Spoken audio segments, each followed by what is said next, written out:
Estamos en una entrevista especial aquí con un querido amigo, con Ale Mancharotti. Nos hemos venido hasta su casita. Es la primera vez que estamos haciendo una entrevista más cerrada, no es una entrevista así en transmisión en vivo. Estamos un poquito cambiando el formato, vamos a ir alternando en los ciclos culturales, pero sobre todo el propósito es difundir, el propósito es también conocer gente que algunos no los conocemos, ¿no? Y hay mucho talento por detrás, ¿no? Entonces voy a dar la bienvenida aquí a nuestro querido Ale, ¿no? Ale Mancharotti, ¿no? Un gran amigo y colega también, ¿no? Nos conocemos como unos 3 años o más tal vez, ¿no ves? Más. Son hartos años que ya nos conocemos. Yo respeto mucho su trabajo y por ende pues me ha parecido que es una persona que va a aportarnos mucho en esta entrevista que estamos ahorita, pero como siempre he dicho, no es protocolar, ¿no? No es protocolar, es una entrevista abierta porque estamos justamente queriendo conocer su trabajo y saber, ¿no?, el recorrido que has tenido, ¿no? Entonces, bienvenido, querido Ale. Muchas gracias, Walex. Bueno, para los que no me conocen, soy Alejandro Mancharotti, me conocen por Ale Mancharotti, por los dibujos que hago. Soy ilustrador y empecé un poco mi carrera como ilustrador de cuentos infantiles, también muy ligado a las historietas porque mi papá era dibujante de historietas. Y bueno, me he vinculado a todo el mundo de lo que es el dibujo, pero especialmente a la ilustración publicitaria, que es lo que más hago, de cuentos infantiles y también historietas. Muy bien. Querido Ale, entonces vamos a arrancar. No es por si acaso una lista de preguntas para responder necesariamente. Se puede un poco cambiar obviamente la idea porque nuestro propósito es conocer tu mundo, ¿no? A estos espacios siempre lo hemos denominado sesiones privadas. ¿Por qué sesiones privadas? Porque es meternos un poco a la forma al estilo, forma de trabajo que tienen todos los invitados, ¿no? Ese es, digamos, el propósito que hemos tratado de hacer durante todo este tiempo que hemos ido construyendo, las diferentes entrevistas y otros que hemos tenido, ¿no? Y también las charlas que hemos hecho con todos, ¿no? Entonces, a ver, nos has dado ya ahorita un punteo general de lo que eres, ¿no? ¿Cuál es tu formación? ¿Quién es Alejandro Mancharotti en esencia, ¿no? ¿De dónde viene toda esa pasión que le has puesto? Porque nos has mostrado un montón de gráficos, dibujos así geniales que vamos a un poquito verlos después, ¿no? Que es realmente para sorprenderse, ¿no? Hemos charlado un buen rato, ¿no? Con él hemos hablado de todo, ¿no? Nos hemos metido en diferentes tópicos y tenemos el compromiso de hablar de otros temas más posteriormente, ¿no? O sea, vamos a hacer otros espacios de entrevista también para hablar de otros temas, sí, que no necesariamente son específicamente del cómic o de la caricatura o del dibujo, sino de otros, ¿no? Pero contanos un poquito, tu esencia, de dónde vienes, cuál es el grado en el cual tú has trabajado, ¿no? Yeah. Y porque nos contabas datos curiosos de tu papá y otros más. Bueno, sí, mi padre fue un dibujante de cómics que con una carrera bastante prolífica. Él dibujó mucho, vivió toda su vida haciendo historietas. Bueno, yo empecé un poquitito con él cuando estaba en colegio, fui su ayudante y después continué por mi propia senda en el dibujo, que bueno, ha sido un poco como que parte de mi vida y como lo veo como una senda espiritual, el dibujo, ¿no? O sea, es algo que siempre me ha gustado, siempre tuve la opinión de que una persona tiene que hacer algo que le guste. Claro. En algún momento cuando me estaba por dedicar al dibujo, las personas me decían que tenía que buscar algo que me rindiera económicamente, y es importante, pero me pareció que si me podía rendir económicamente y además me gustaba, tal vez tenía la posibilidad de hacerlo bien, pero si no me iba a gustar era imposible poder hacerlo bien. Entonces comencé a dibujar como cualquier persona. Al principio no era muy bueno porque nadie nace sabiendo, pero bueno, con el tiempo de alguna forma yo sentía que había como una fuerza en mí que no podía controlar cuando dibujaba.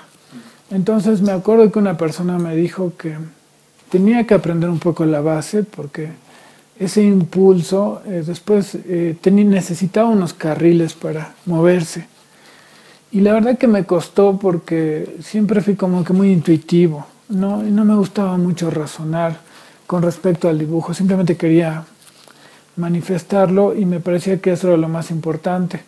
Entonces me costó un tiempo, pero después empecé a domar todo eso, ¿no? Y me pasó que yo lo estaba domando mucho, entonces era como el otro extremo. Hasta que finalmente, a punta de trabajar y de dibujar y sobre todo de tratar de soltarme interiormente, que creo que esa es la clave un poquito para dibujar. Ya. Bueno, nos contabas varias experiencias, ¿no?, que has tenido con el plano del dibujo, y ahora es tu medio, ¿no?, tu medio de trabajo. ¿Cómo te estás desenvolviendo ahorita, por ejemplo? ¿En qué movidas estás ahorita? Ya, sí, ahora acabo de hacer unos gráficos para una empresa alemana que se llama Coolric, que me contrató, que es una empresa que se dedica al arte infantil. Entonces he hecho muchas ilustraciones con ellos este año para etiquetas, para tarjetas navideñas, para sellos. Y bueno, creo que eso, conjuntamente con el hecho de que entré en Viñetas con Altura, que es una institución que se dedica un poco, digamos, a dar a conocer a los autores de cómic bolivianos. Entonces me ayudó bastante.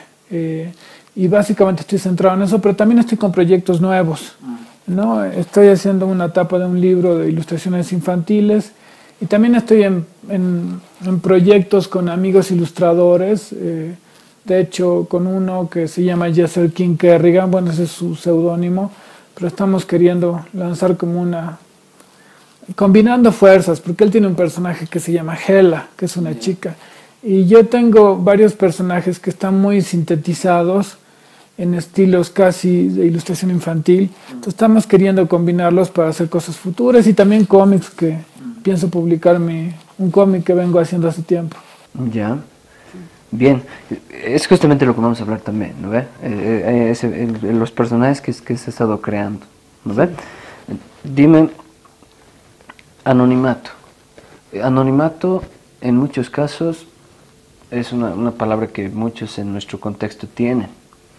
Uno, porque son personas que han trabajado mucho tiempo en empresas subcontratadas y demás en el campo de la gráfica, pero no se los ha reconocido.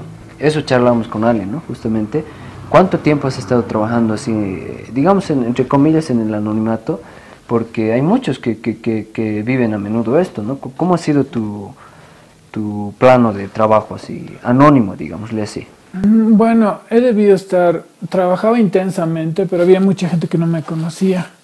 Yo debía hace unos 10 años, por lo menos, trabajando de forma muy intensa, pero la gente no me conocía en La Paz.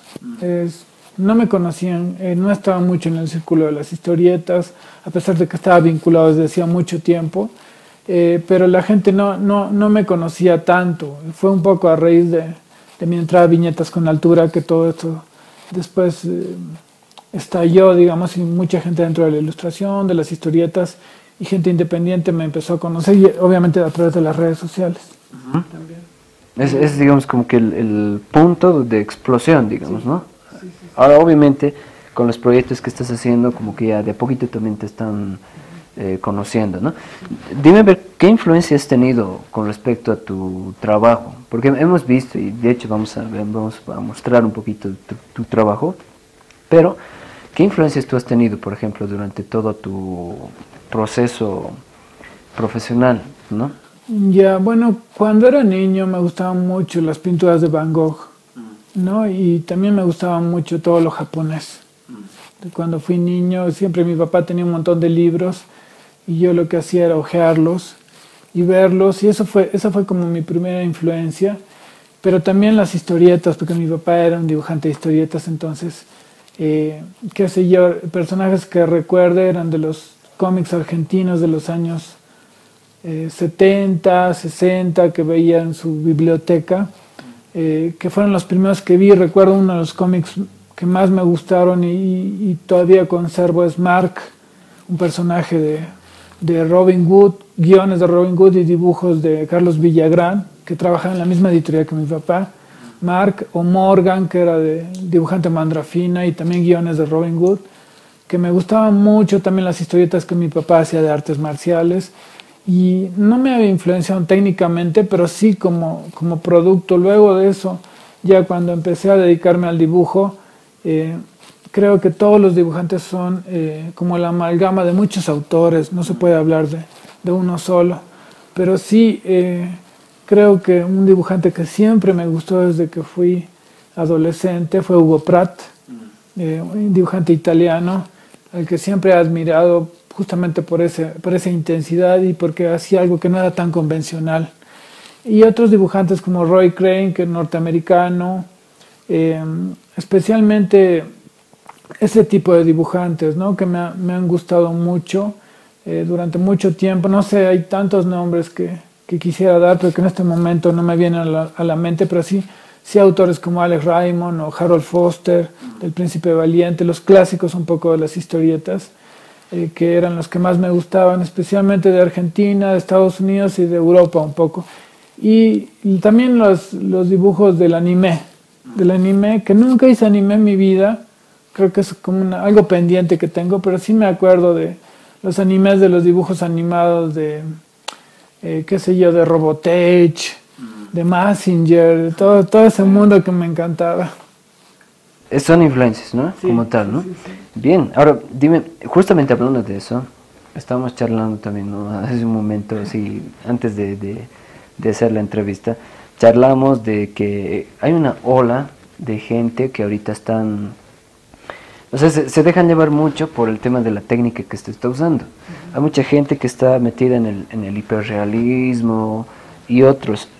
Hablando de eso, ¿cuál es tu percepción con respecto a ello? Porque tus dibujos, como comentábamos, no están estrictamente, digamos, vinculados a un estilo, no sé, bien realista o hiperrealista y demás. ¿Cuál es más o menos la técnica que estás usando? Como tengo, ¿qué estilo has logrado? Bueno, como yo desde muy joven me dediqué a trabajar en el dibujo, no pude desarrollar verdaderamente un estilo, porque el estilo en realidad es bueno porque la gente a uno lo identifica, pero también es malo, porque para mí el estilo es la cristalización de algo, significa que algo se ha cristalizado, y si algo se ha cristalizado se ha vuelto material, y si es material se puede ver y se puede seguir, y uno puede tener imitadores, qué sé yo, está el estilo de manga japonés, está el estilo de hacer cómics americano, hay muchos estilos, pero creo que cuando uno no tiene estilo, tiene todos los estilos. Entonces, por accidente me pasó que me encargaban un tipo de dibujo, al día siguiente me encargaban otro, y no pude desarrollar verdaderamente un estilo, pero eso me hizo más versátil, ¿no? En cuanto al hiperrealismo, bueno, en realidad lo considero la decadencia del dibujo, ¿no? Para mí es la decadencia porque es como el copismo llevado al extremo, que tiene su mérito, sí, no voy a decir que no, pero es un mérito que se está empezando a transformar en destructivo. De hecho, los hiperrealistas se han vuelto una plaga, claro, porque ahora cualquier persona que copia una foto y más o menos tiene un poco de habilidad termina siendo aplaudido, teniendo miles de likes, siendo una gran estrella del dibujo, pero en el fondo, cuando lo ponemos con un lápiz a dibujar, no es tan bueno. Entonces, creo que habría que separar de un verdadero dibujante de un copista. Está como un profesor que quise mucho y que es muy buena persona, me dijo: Alejandro, hay dos tipos de dibujantes, los creadores y los copiadores. Y creo que tenía razón. Yo te preguntaba eso porque hay una línea bien tendiente ahorita, ¿no ves? Y a veces como que en muchos casos ves que carece de originalidad, ¿no? O sea, no tiene algo original. Es porque tal vez todavía estamos en un espacio donde la gente se sorprende muy rápido, por lo menos en nuestro contexto, se sorprende de un estilo que sea muy real, parecido a la fotografía. Es como en el cine, ¿no? En el cine, y eso hablábamos con otros colegas, por ejemplo con Reinaldo, Mayé y demás, que están muy metidos en el tema de películas y otros, y decíamos, a veces se valora mucho, por ejemplo en el campo paralelo del cine, los efectos especiales, y queda el guión, digamos, ¿no ve? Algo así. Entonces, he visto que en tus dibujos tienes un... O sea, evidentemente sacas algo que ni siquiera a veces es bien planificado, entre comillas, ¿no? Pero te salen unos resultados geniales, ¿no? Porque he visto en tu muro una serie de dibujos así, pero geniales, ¿no? Y muchos de esos, lo que veíamos justamente, como tus bases, ¿no? Que nos has mostrado hace un momento y también vamos a verlo, muchos de esos son directamente entintados, ¿no? O sea, directamente empiezas con la tinta y te sale. Creo que lo orgánico, creo que es la palabra, ¿no? Lo orgánico hace más original la pieza, ¿no? Y en tu caso creo que eso es algo que tienes, ¿no? Como decíamos, hasta el error mismo que uno tiene es parte de la obra, ¿no? Es parte de la obra. Entonces, ¿cómo te sientes con ello? Bueno, creo que lograr que los dibujos de un artista sean espontáneos es difícil. Y durante mucho tiempo me pregunté por qué los dibujantes muchas veces tienen que planificar tanto. Si uno ve los cómics americanos con mucho realismo, o algunos autores japoneses también, han llegado a grandes niveles, pero uno se pregunta si ese tipo de dibujo es sincero o no.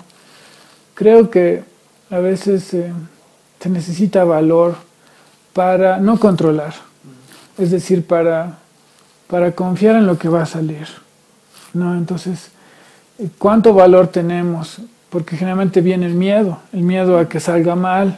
Entonces hay que recordar un poco como cuando uno era niño y no le importaba si le iba a salir mal o no. Claro. Entonces empieza a dibujar y uno suelta. Y he visto dibujantes muy buenos, pero que no han podido hacer eso. Pienso que es justamente por ese miedo, ¿no? Por eso es que se tiende mucho a lo mecánico. Entonces me siento seguro cuando hay un plan debajo. Entonces, como en todos los planos en la universidad, en todos los métodos de estudio, siempre nos piden esa famosa tesis, ¿no? Que tenemos que comprobar, como si la vida se tratara de comprobar cosas, de que algo es factible, es bueno o no. Creo que el dibujo no se puede juzgar. De hecho, uno de los proyectos que tengo es hacer una exposición que se va a llamar Garabatos y Rayones. Una vez me pasó que fui a ver una exposición de un dibujante de esos clásicos de grafito, y un profesor dio un discurso y dijo: la primera forma de dibujo es cuando uno copia. Y en realidad me parece absurdo, porque la primera forma de dibujo es cuando uno hace un garabato. El niño hace dibujo lineal, no hace dibujo con volumen. El dibujo con volumen es una interpretación mental de las cosas. Y no digo que sea mala, pero es una interpretación mental. Y el bebé, cuando uno le da un lápiz a un niño chiquito, lo primero que hace son rayones, garabatos y rayones.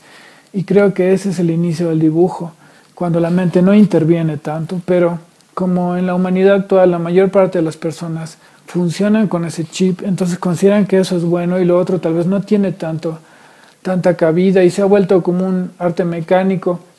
Yo estoy en muchos foros de dibujantes, espacios donde los artistas suben su arte, y entro y el 99% veo obras con una influencia devastadora de los medios digitales. No buena, porque uno puede ser muy espontáneo con los pinceles de Photoshop, pero lo vuelven mental ellos mismos, ¿no? O sea, no permiten esa espontaneidad que la máquina sí permite, es la mente humana la que no la tiene. Exacto. Eso es prácticamente un fenómeno, ¿verdad? Yo conozco muchos amigos que dibujan y que están metidos en el campo, pero muchos andan frustrados porque, o sea, legalmente la interpretación no se da, sino que hacen un copiado. Entonces, conozco muchos amigos que están dibujando, digamos, una silla, no lo sé, un bodegón, y no les sale igual, y es como que no sirvo para esto, ¿sí? Entonces, y eso, ese cajón que se genera, muchas veces se da en los centros de enseñanza, ¿no ves? Podríamos citar, no sé, academias y demás, que puede ver que en nuestro medio también lo hay, ¿no ves? Creo que eso como que te genera un plano así, ¿no? Cuadrado, y es como un chip que está en tu mente que no te permite la espontaneidad, ¿no? Creo que ese es el valor que un ilustrador, un dibujante tendría que tener, ¿no? Imagino que tú también, bueno, nos contabas también que no has tenido un proceso bien académico, digamos, en determinado tiempo de aprendizaje, ¿no? ¿Cómo ha sido eso? Bueno, si bien mi papá era dibujante, pero no tuve un proceso paso a paso, como en las carreras de arte y en las academias de dibujo, que en realidad no enseñan otra cosa que a copiar. Eso es lo que hacen todas las academias de arte, o la mayoría a nivel mundial, enseñan a copiar. No tuve ese proceso, de hecho dibujaba mucho intuitivamente. Si hablamos académicamente, sí recuerdo que las instrucciones que recibí en un momento de mi papá fue aprender a mover un poco la figura, ¿no? Con las 8 cabezas, y una base para el dibujo de rostro, pero muy básico, ¿no? Tampoco me dedicaba a medir todo, ¿no? Con el lápiz, ¿no? O sea, sin embargo, ¿cómo son las cosas, no? Hay profesores académicos que dicen, uno nunca tiene que usar una regla para dibujar una figura de 8 cabezas. Uno no tiene que hacer eso. Sin embargo, yo lo que hacía era agarrar la regla y medir, ¿no? Y ellos consideran eso, ellos que miden todo decían que eso era malo, que un dibujante nunca tenía que hacer eso. Yo lo medía cada cabeza de 2 centímetros, me acuerdo que mis figuritas eran de 16 centímetros, y medí y se me grabó y después ya no necesité más medir. Directamente cuando dibujaba ya salía proporcionado, porque la dejé. Creo que la anatomía, la luz y sombra, todo eso es muy bueno, pero uno puede caer prisionero de eso. Entonces, un amigo mío que es dibujante y es bastante bueno me dice, yo quiero conocimiento sobre el dibujo, pero en realidad no por estudiar mucho dibujo y por saber todo lo académico perfecto uno es mejor, porque una cosa es ser un dibujante y otra cosa es ser un dibujante, ser el favorito de las personas. Claro. Es diferente, eso no se puede aprender. No, eso de hecho para nada. Ok, ahora si entraríamos a otros puntos, muy aparte del estilo y otros, hablando del cómic, si digamos abordaríamos otros temas, influencias, música, arte, cine, ¿bajo qué línea tú estás, no enmarcado, pero sí te agrada, te gusta? Porque soy de la idea de que muchas personas somos producto de la construcción de nuestro contexto, de nuestra vida, los padres, la sociedad, la familia, pero también en influencias, ¿no? en otras áreas. Los denominados artes que se han creado, ¿no? Muchos, y que obviamente todos los sabemos, ¿no? Como el cine o la literatura y demás, también influyen en nuestra vida, ¿no? Sé que en tu caso, como os has contado, ya tiene mucha influencia de tu papá y otros, pero ¿qué influencia han tenido en ti otras ramas? Por ejemplo, en la literatura, no me considero un gran lector, pero sí he disfrutado desde que era niño las obras de Stevenson, La Isla del Tesoro, que era como mi obra favorita. Es un escritor que me gusta mucho. Y bueno, también otros autores como Horacio Quiroga, que tiene unos cuentos muy buenos. Bueno, obviamente los clásicos como Borges. Y también, bueno, uno que descubrí cuando tenía unos 15 años, que fue Edgar Allan Poe primero y después Lovecraft, que digamos, hay como un antes y un después para todos los que leen, sí. Con respecto a él, de música, bueno, me he quedado un poco en el túnel del tiempo. Escucho todo lo que sea bueno, pero no muy movido porque los dibujantes no nos podemos mover mucho. Necesitamos estar quietos, entonces necesitamos un tipo de música que sea más melódica. Sin embargo, me gusta bastante la música disco de los 80s y también me gusta un poco de jazz, pero creo que hay músicos que me gustan, especialmente como Robert Miles. Robert Miles o Luz Mort, me gustan mucho ellos. Por ejemplo, creo que tal vez me pasa mucho que a veces tengo que hacer un dibujo por ejemplo, creo que me destaco porque dibujo bien todo lo que son escenas románticas también. Entonces, pues si tengo que hacer un dibujo trato de entrar en ambiente, ¿no? Para un dibujante, y creo que para cualquier persona que quiera hacer algo con pasión, Sí. la atmósfera es importante. Entonces pongo una determinada música y sí, algunas baladas buenas, entonces entro un poquitito en ambiente y eso me facilita trabajar después.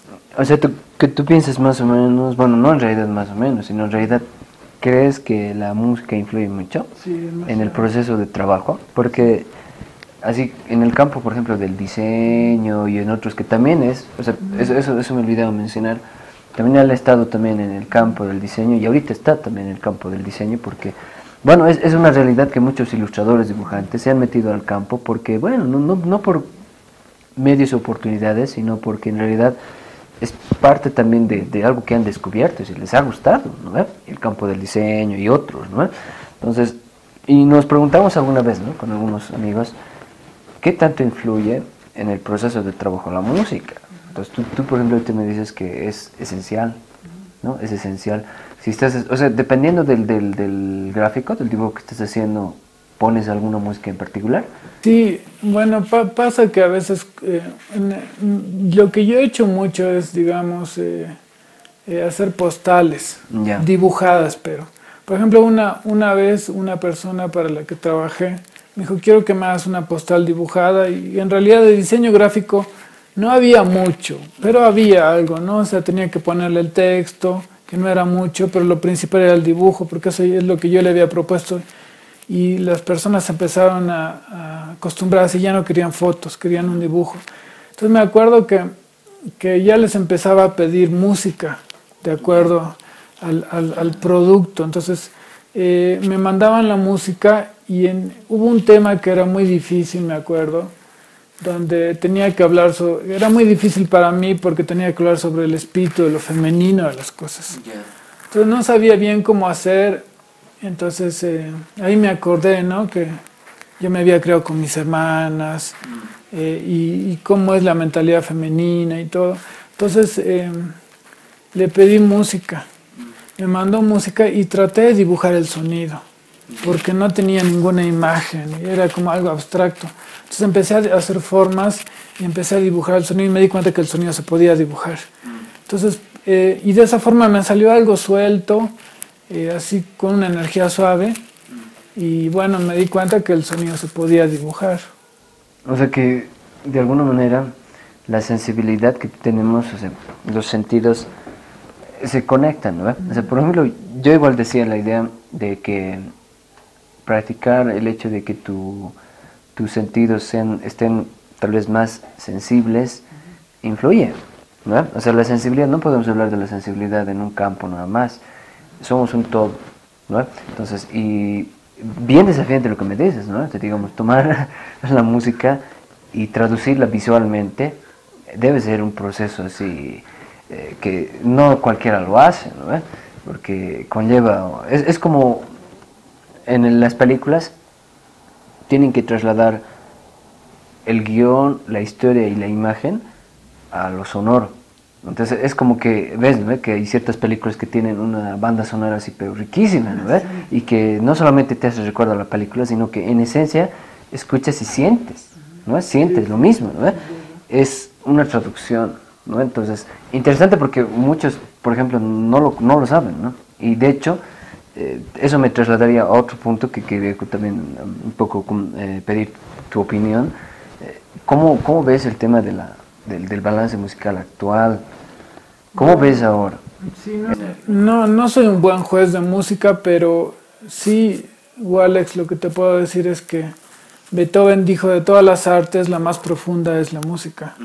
Y creo que sí es superior a la arquitectura, es superior a la pintura, al dibujo, a la escultura, porque es más penetrante, porque no se la puede tocar, no se la puede ver, es más sutil, pertenece a otro campo de existencia superior y creo que es el arte más divina que hay y la que más llega, ¿no? Sí. Entonces, es verdad lo que decía Beethoven, es el arte más sutil que existe. No creo que la forma de arte más superior es la música, el sonido en sí. Y creo que para un diseñador gráfico, para un artista, para un dibujante de historietas, es esencial la música, ¿no? Incluso hay algunos dibujantes que tienen una discoteca prácticamente en su casa con obras que ellos escuchan. Ahora, digamos, el desafío de dibujar algo que se escucha es interesante porque es como romper todo lo que se ha pensado, de que uno tiene que trabajar sobre una imagen, ¿no? Claro. En el diseño creo que los diseñadores siempre trabajan sobre bases, en el dibujo también. De hecho, tenemos colgados en las paredes dibujos de dibujantes a los cuales admiramos. Pero creo que de pronto olvidar eso y escuchar una canción y poder trasladarla o se entra en un estado y sí se necesita sensibilidad.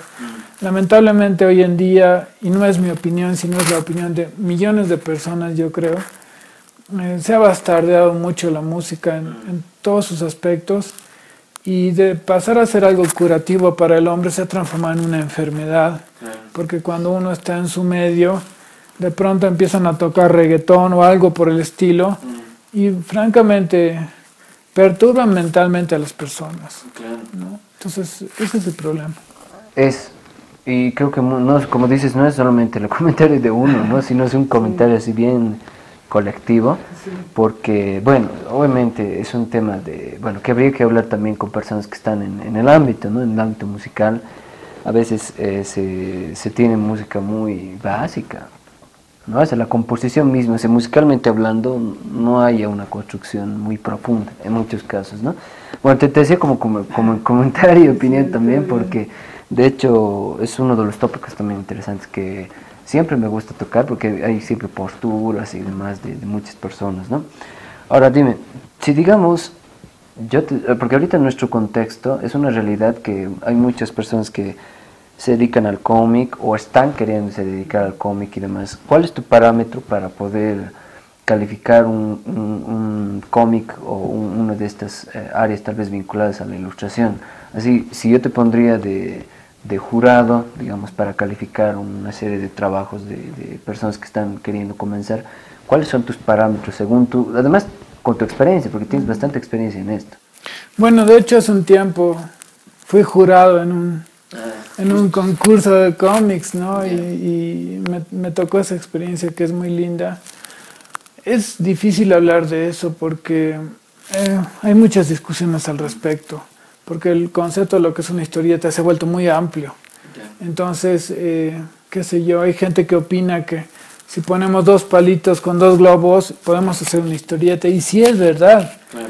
Pero no es lo mismo que Alberto Breccia haya hecho un cómic con manchas de tela que tienen globos, que cualquiera haga eso. Claro. O sea, si bien es muy abierto ahora todo el arte y todas las historietas y la ilustración y el diseño, pero también tiene que ser entendible. Nunca entendí cómo algunos grandes diseñadores hacen una bola y entonces uno no entiende nada y lo que te dicen, no, es que el concepto.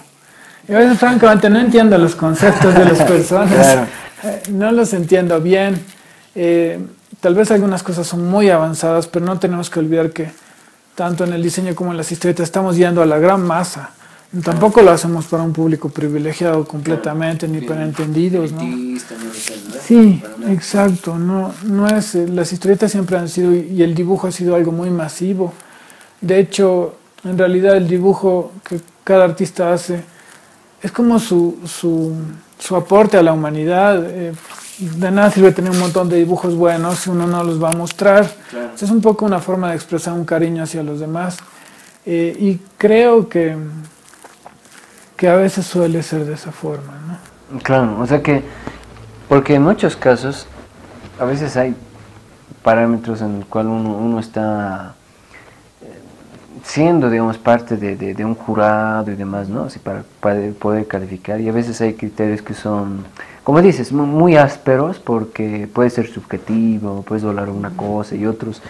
Tal vez la línea de pensar en esto es en la historia, pero también el acabado, ¿no? O sea, creo que se valora mucho eso también, ¿no? Y evidentemente hay aristas, ¿no? De todo tipo con el cual uno podría ver, pero me parece interesante la experiencia, ¿no? De ser jurado, ¿no? Sí, bueno, a mí lo que me habían enseñado de las historietas es que primero tiene que ser entendible, por ejemplo en el caso de un cómic. Segundo, tiene que tener dos requisitos.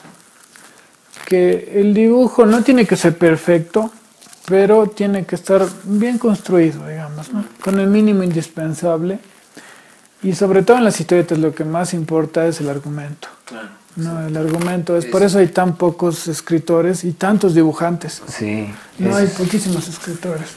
Eso se ve a menudo, ¿no? O sea, no sé, tal vez un lugar interesante que comentamos con algunos muchachos hablando de historietas y cómic y demás era la viñeteca, digamos, ¿no? Que es un espacio que existe también donde uno puede ir a visitar y ver, pero bueno, ¿no? De todas formas, a veces uno se da un choque, ¿no? Porque como que muchos compran porque el estilo, el gráfico, y es interesante, pero si hablamos de una historieta, creo que el argumento así debería como que pesar, ¿no? Debería pesar porque en realidad ese es el propósito, ¿no? Porque lo demás es el buen dibujo que tienes, ¿no? Pero bueno, y has tenido la oportunidad de trabajar así con personas que tienen que escribir, argumentar, crear un guión, adaptarlo.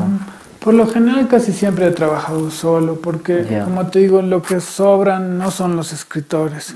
Entonces, como dijo el gran dibujante español Pepe González, dijo un verdadero dibujante de historietas es el que las escribe y las dibuja también, pero es un poco difícil. Recuerdo que mi padre sí era un buen guionista y también era un buen dibujante. Y entonces he entrado dentro de esa categoría de un historietista, porque un historietista en realidad es alguien que está contando algo, ¿no? Pero también el dibujo tiene que estar bien hecho. Claro. Porque si uno va a tener un gran guión y los dibujos son demasiado absurdos, tampoco sirve. Pero creo que es una conjunción. Me acuerdo que alguien que sabía mucho me dijo, una historieta, el dibujo tiene que acompañar a los guiones, nunca se tiene que sobreponer.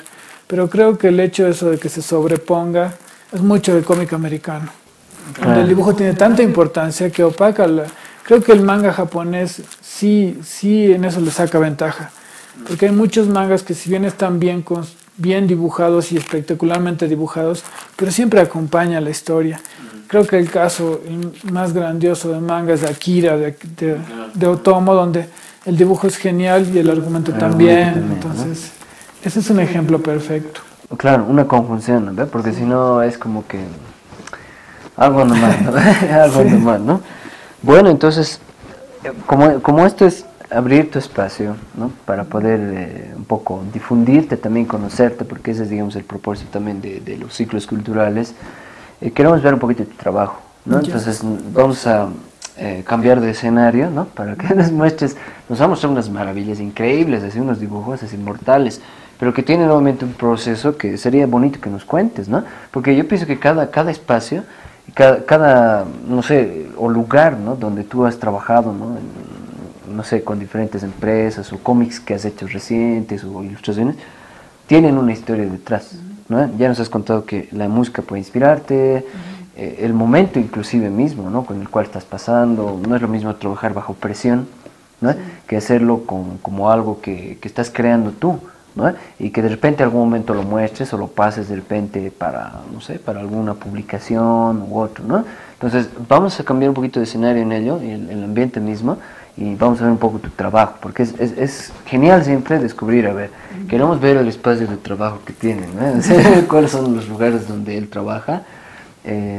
Siempre la estación de trabajo de un ilustrador es bien enriquecedor, ¿no? Porque es como que es como tu cuartito de donde laburas, ¿no? Donde estás haciendo tus proyectitos, a veces estás tal vez haciendo solo, hace muchas horas, y hasta, bueno, o sea, tal vez hasta salir afuera te ayuda a distenderte un poco y volver después al trabajo y demás. Es parte del estilo de vida de un ilustrador, también de eso vamos a hablar también, ¿listo?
Ya nos hemos venido ahora al estudio del querido Ale.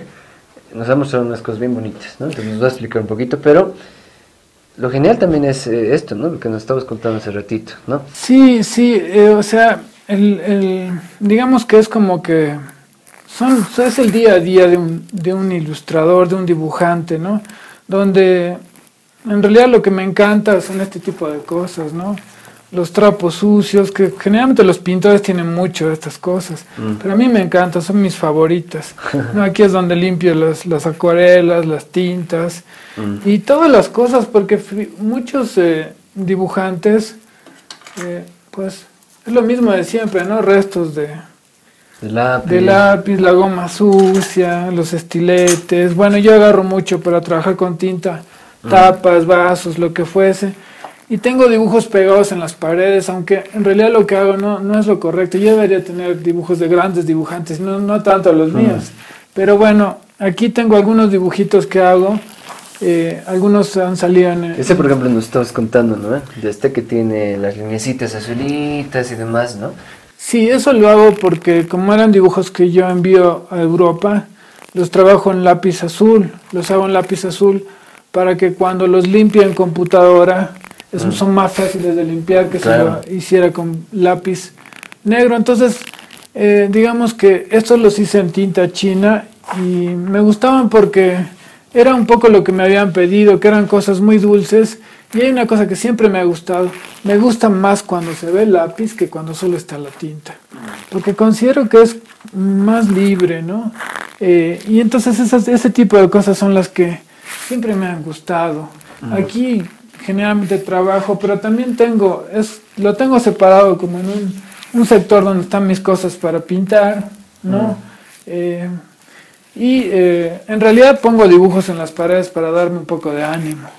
No, claro. Eso es lo que hago. Claro, sí. En realidad es como una inspiración también, ¿no? Para uno, o sea, sí, tienes razón en eso, o sea, más que una inspiración es como que te jala, ¿no? Te jala, sí. Lleva algo también dentro, ¿no?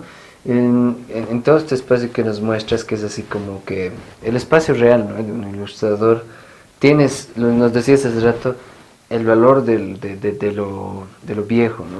O sea, sí, de lo que se va gastando. Como esto, por ejemplo, que es un tarrito con disolvente, que me encanta, y me encanta porque está sucio, porque está medio...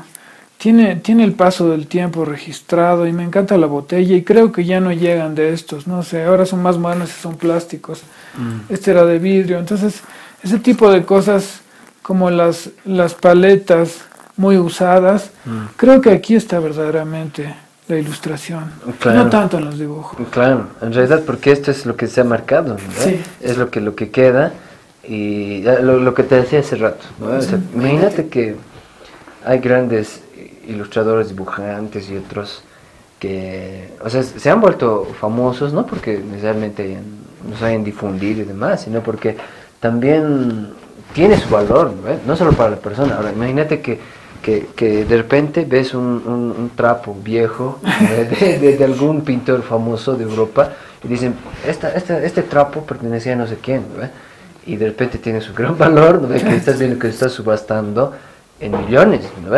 ¿Pero por qué? Porque conserva algo de su esencia de él, ¿no? Se conserva lo que hizo, no la pintura que está ahí expuesta y demás, sino inclusive hay pinturas que de repente han sido pruebas, errores que han cometido, pero están ahí, y ahora se las ven y dice, o sea, no sé, no solamente para la gente, sino también para los que están cerca también. Sí, sí, eso es verdad. Creo que cada pincel y cada cosa cuenta como una historia, ¿no? Sí, totalmente. Yo tengo cosas como, por ejemplo, que siempre me han gustado. O sea, y algunas las tengo, bueno, esta es una vieja pistola de Punisher que en realidad la corté de un juego y la utilizo porque me sirve para dibujarla, ¿no? Cuando tengo que hacer un revólver, entonces aquí tengo, y parece que fuera real. Claro. En la oscuridad parece que fuera real, pero creo que me viene bien tenerla. Y bueno, máscaras y cosas que a veces no las uso para dibujar, simplemente porque me gusta crear ese ambiente de esa atmósfera. Siempre me han gustado las máscaras, pero aquí tengo cosas que algunas son muy queridas por mí. algunas revistas muy, muy antiguas que me ha legado mi papá y revistas y cómics que tengo de todo tipo, de dibujantes que admiro, qué sé yo. Por ejemplo, este es un viejo libro del Príncipe Valiente de los años 70 en inglés, es original. Y este me lo legó mi papá y sí tengo, digamos, la satisfacción de decir que soy el único en Bolivia que seguramente lo tiene. Claro. Porque es antiguo, ya tiene muchos años, incluso la tapa está usada, ¿no? Porque claro. A diferencia de otras personas, yo no guardo las cosas en plástico, pues sé que son buenas para venderlas después, pero como no las quiero vender, yo las sigo usando. Claro. O sea, las uso y algunas están remendadas, esta está en buen estado y sí, son como son parte de mí, ¿no? No tengo muchos, hay dibujantes e ilustradores que tienen muchos juguetes y cosas. Yo la verdad es que tengo un solo muñequito que está roto, que es el que me preguntabas. Este muñeco prácticamente no lo usé, me lo regaló mi hermano cuando yo ya era dibujante. Y me acuerdo una anécdota que cuando me lo regalaron, lo primero que hice, porque los veía en los libros de dibujo estos, Sí. me puse a copiarlo y pasó mi papá y me dijo, ¿qué haces? Le digo, estoy con el muñequito, le dije, porque era una novedad, es como una personita. Claro. Entonces, le digo, pero es muy duro. Y me dijo, ¿por qué es un muñeco? Entonces, ¿qué quieres? Me dijo. Entonces, ahora los dibujantes tienen muñequitos que son impresionantes, con todos los músculos, todo. No, nunca usé ese tipo de cosas. De hecho, este es mi adorno. Es lindo, pero no lo uso. Pero no sé, es como... Claro, muchos lo usan como modelo y demás, pero lo que decías, ¿no? Hace rato, o sea, es como que muy seco, ¿no? Muy duro. Sí. Se pierden, ¿no? O sea, por ejemplo, veía algunos dibujos que no necesariamente van a tener, digamos, una proporción ideal, ¿no? De hecho, hay muchas personas que no lo tienen. Sí. Pueden haberse basado primero en esto, pero tal vez no siempre, ¿no? Ahora, me gusta mucho el hecho de que nos muestres tus revistas, porque hay gente que tiene libros y las tiene guardadas, ¿no? Sí. Así en estanterías bien importantes, más, ¿no? Pero no las usan. Es la diferencia, ¿no? Y están ahí como que no, tiene que ser de alguna manera, no sé, bien guardadas, no se las toca, pero en realidad, o sea, me agrada porque el valor de lo viejo, que dices, no, lo desgastado, es lo que cogen, ¿no? Sí. Imagínate, o sea, tienes una revista de tu papá, digamos, ¿no? Sí. Y eso aparte que es un valor tuyo, también de repente alguien lo va a tener, ¿no? Sí, la verdad que es cierto. De hecho, me voy a sentar un segundo para que sea un poquito más, para mostrarles en realidad cómo hago, porque casi nunca cuando saco revistas de acá estoy parado. Yeah. Y esta es una Pif Paf, una edición argentina de los años 70. Incluso tiene las manchas de tinta de que se me escapó en algún momento el pincel. Sí. Y estas roturas yo se las hice de utilizarlas, ¿no? Claro. Aquí hay grandes dibujantes que admiré y otros que también estaban colados en la revista. Entonces, así es como me desenvuelvo. Qué sé yo, esta es una vieja edición de Hugo Pratt de La Isla del Tesoro, que la conseguí en el Prado, hace muchos años me la compré, y la sigo usando y hasta ahora no la arreglé, a veces se me arruinan y los voy arreglando. Claro. Pero esta la quiero mucho y bueno, aquí tiene un poco de cinta, cosas que utilizo, que es un sticker que le pegué. Y tengo viejas cosas como, qué sé yo, este libro de anatomía este libro tiene una historia, porque este libro es de Dynamic Figure Drawing de Bull Hogarth, que dibujó Tarzán, pero tiene una historia porque mi papá tuvo un discípulo de dibujo que se volvió una estrella en DC, que se llama José García López, y justamente él en un viaje que hizo a Estados Unidos porque se fue a vivir ahí, lo trajo a mi papá que vivía en Argentina y se lo regaló y al final terminó siendo mío y está súper roto, aunque por dentro está en buen estado. Claro. ¿No? Es un libro para especializarse en anatomía, lo cual nunca hice, pero sí me sirvió en algún momento. Pero sí, era un fanático de la anatomía y me acuerdo que cuando vi este libro, que creo que es el mejor de él, me impresionó cómo dibujaba los músculos y todas esas cosas, ¿no? Y el libro está en inglés, es el original, ¿no? Claro. Y bueno, es un bonito recuerdo. Sí me acuerdo que muchas veces le ponía una hoja de papel encima y rayaba con el lápiz para que me quede como el grisado de que salían las revistas. Claro. Pero hecho a mano porque tiene como un granulado ahí. Interesante. Sí. Claro, es que lo que te decía, ¿no? ¿Ves? Si alguien, digamos, te diría, véndemelo, ¿lo venderías o no? No, no lo vendería porque no puedo. No Ah, eso puedo. bueno, ¿eh? Pero sí se lo legaría a otra persona. Claro, O sea, sí le daría mis cosas ya cuando ya considere que llegó mi fin. claro. Sí le legaría estas cosas, quisiera que las tenga otra persona. Y alguien, pero lo que sí, yo pienso que coincidirías conmigo, porque yo también tengo cositas así que colecciono y demás, sería dejar a alguien que valore también eso, Sí. ¿no? O sea, no puedes dejar a cualquiera, ¿no? O sea, no puedes dejar a alguien que lo va a subastar, digamos, ¿no? Sino que lo va a guardar, lo va a cuidar, o lo va a usar. De hecho, ¿no? Lo va a usar porque le va a servir, digamos, ¿no? Entonces, mira, tienes un montón de cosas. Tengo muchos aquí, por ejemplo, tengo un libro que también es un legado de mi papá, que es un libro antiguo, que es, gracias, está bastante destrozadito, pero es un libro que él utilizaba para hacer historietas del oeste. Y está todo en inglés, es un gran, gran libro, y perdón para los amantes de los libros que a veces soy un poco descuidado, pero es un libro que él usó para hacer historietas de cowboys Ah, mira. y durante muchos, muchos años, que es como una compilación, es muy largo el libro. Y Pues sí, yo tengo un montón de detalles, ¿no? tiene un montón de detalles, él lo usó mucho, y lo extraño de estos libros es que están deterioradas, digamos, las partes externas, pero en el interior están muy También bien. cuidadas, ¿no? Sí, eso noto. Aquí tengo, por ejemplo, libros y cosas que usábamos con mi papá hace muchos años.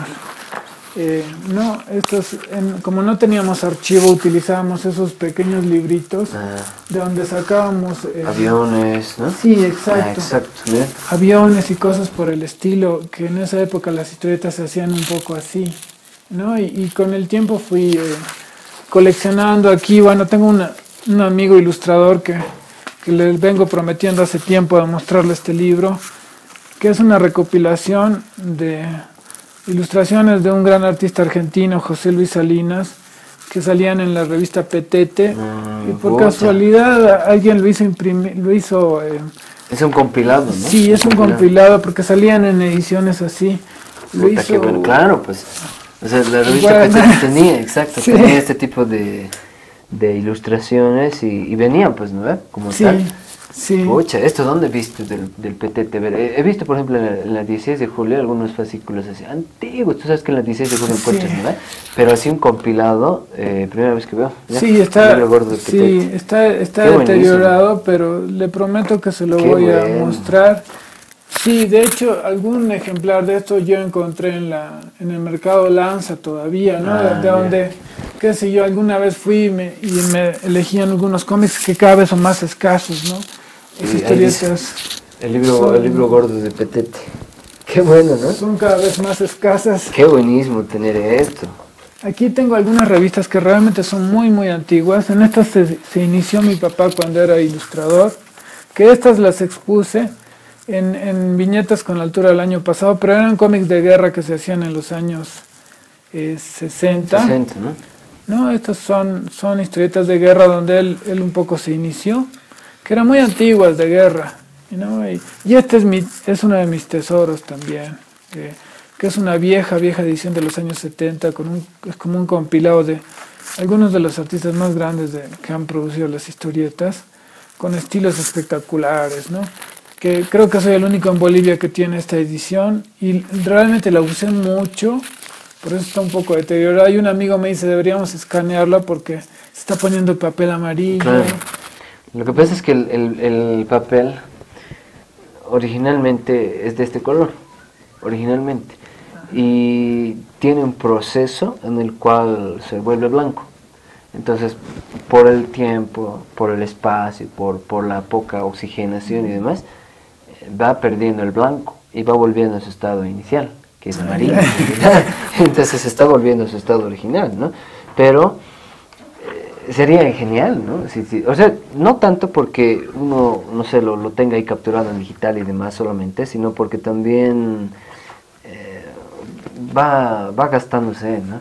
Y se va deteriorando y de repente algunos de estos que tal vez a ti o a otros les serviría, no sé, se pierden, ¿no? Sí, inclusive este cómic, por ejemplo, El Maestro, que es de un autor italiano que no me acuerdo, creo que es D'Angelo, es un cómic que ni siquiera hay en internet. no hay para mira. bajar, y aquí hay 2 Pucha. capítulos. Es muy raro, generalmente lo que hay de esta historieta es esta parte, la tapa, y no se encuentra No se nada encuentra más. Hay más. alguna página de adentro, pero nunca hay Pucha. para leer. O por ejemplo tengo también El hombre de Somalia de Hugo Pratt, que también es un poco difícil para Inédito. encontrar. No inédito, pero es un poco complejo para encontrarlo porque no hay mucho. Qué sé yo, alguien me ha sugerido y me ha dicho, ¿por qué no para la noche de los museos no abres esta parte y acomodas todo y empiezas a mostrar tus viejos libros? Aquí tengo una compilación de mi papá, de trabajos de mi papá, que también fueron expuestos de los años 70, que eran cosas que hacía él, por ejemplo, Pucha. ¿no? Y bueno, tengo material que es muy complejo de encontrar y que básicamente alguna parte de este material es imposible encontrarlo, ¿no? Incluidas tengo ediciones de los cómics americanos, pero que salían en este formato, en los 70s, de ediciones mexicanas de Editorial Novaro, que son muy difíciles de encontrar, ¿no? ¿No? Sí, bastante Pucha. difíciles, y tengo, bueno, revistas y libros, no de todo tipo, sino no muchos, pero sí ediciones que son un poco complicadas para encontrarlas, ¿no? De grandes autores como Alex Raymond. Esta sí es más reciente porque me la mandaron de España, pero es de un gran autor de historietas que fue una leyenda en su momento, que fue una de las primeras series negras que se hicieron y que fue uno de los dibujantes más importantes en la historia del dibujo inclusive, ¿no? En la historia del dibujo. Me voy a levantar un segundo para mostrar algunas revistas más que tengo.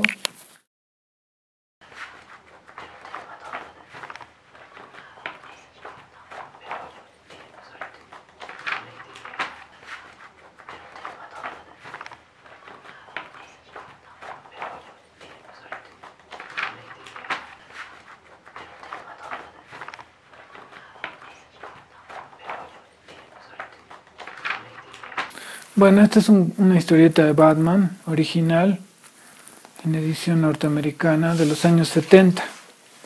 El autor es Jim Aparo, un famoso dibujante norteamericano que fue uno de los que mejor hizo a Batman.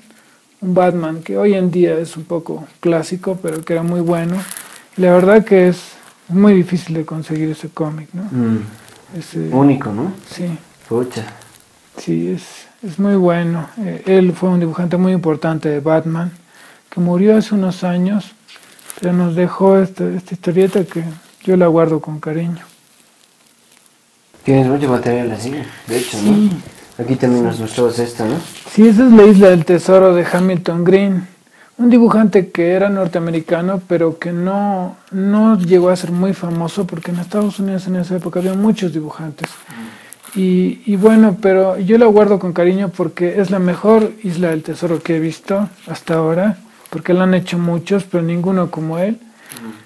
Y fue el primer libro que yo leí en mi vida, y se puede ver que es una ilustración que tiene como una tendencia a irse al lado de las historietas, pero que sigue siendo ilustración. Entonces es una historia hermosa que yo la leí cuando era niño. Y es una aventura clásica que todos los niños hubiesen querido vivir. Claro. ¿No? Entonces... es parte de tu... bueno, de los recuerdos también que tienes, ¿no? Sí. En tu niñez. Sí. Genial. Sí, es muy hermosa porque el autor es Stevenson y básicamente los dibujos de Hamilton Green. Nos decías el de selecciones, por ejemplo, ¿no? Sí, las selecciones que son... revistas a las cuales la gente no le da valor, pero que tenían en esa época, en los años 50, 60 especialmente, dibujantes de gran nivel, ¿no? Y en diversos estilos, que manejaban desde realismo hasta estilos tipo boceto, tipo croquis, con técnicas como témpera, tinta china, y algunos son realmente geniales.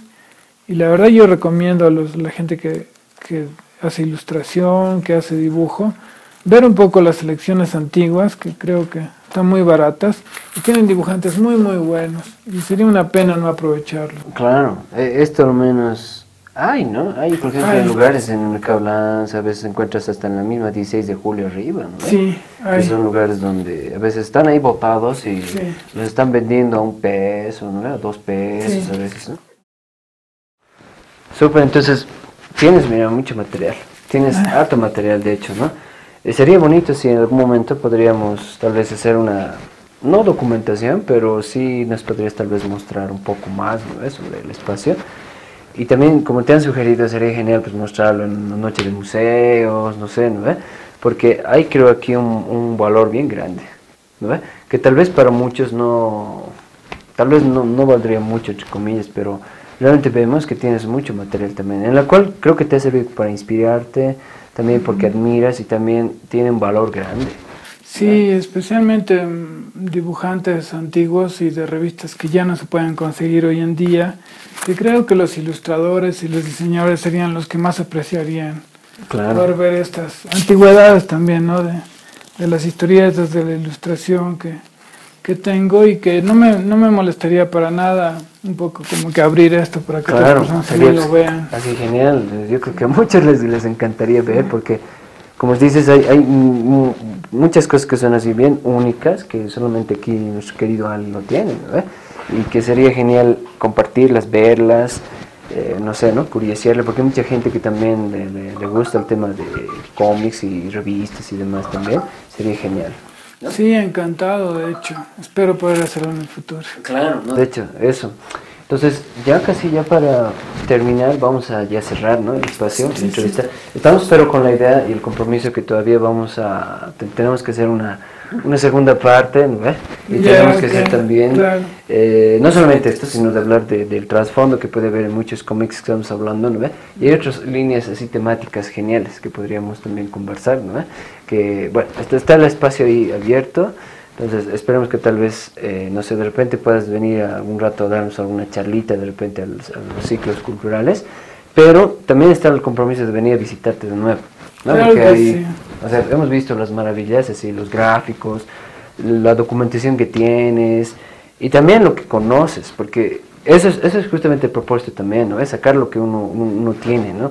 Aportar a otros, ¿no? Es que lo importante también para muchos, ¿vale? Entonces, te agradezco por todo el tiempo, por tu espacio, ¿no? Por abrirnos las puertas así de tu casita, ¿no? Porque creo que a veces uno no llega a eso, ¿no? O sea, realmente tiene que ser uno Sí. así, un gran amigo como para poder venir y compartir también todo lo que existe aquí en tu espacio, ¿no? Que es tu espacio personal, ¿no? Sí, gracias a ti, Alex, por la entrevista y bueno, contento de que la gente un poco vea el día a día de mi trabajo y de lo que hago y del cariño que uno le pone a las cosas. Claro. Y bueno, que siempre estoy abierto para compartir mi experiencia con los demás. Eso es justamente el propósito también, ¿no? Muchas gracias. Bueno, gracias a ti. Muchas gracias. Listo, entonces vamos a despedir y nos vemos en otro video. Vamos a ver cuándo podemos reencontrarnos en un video, tal vez en vivo o en las charlas, o si no directamente un video de visita de repente. ¿Listo? Entonces, gracias a todos y nos despedimos hasta aquí. ¿Listo? Chao, chao.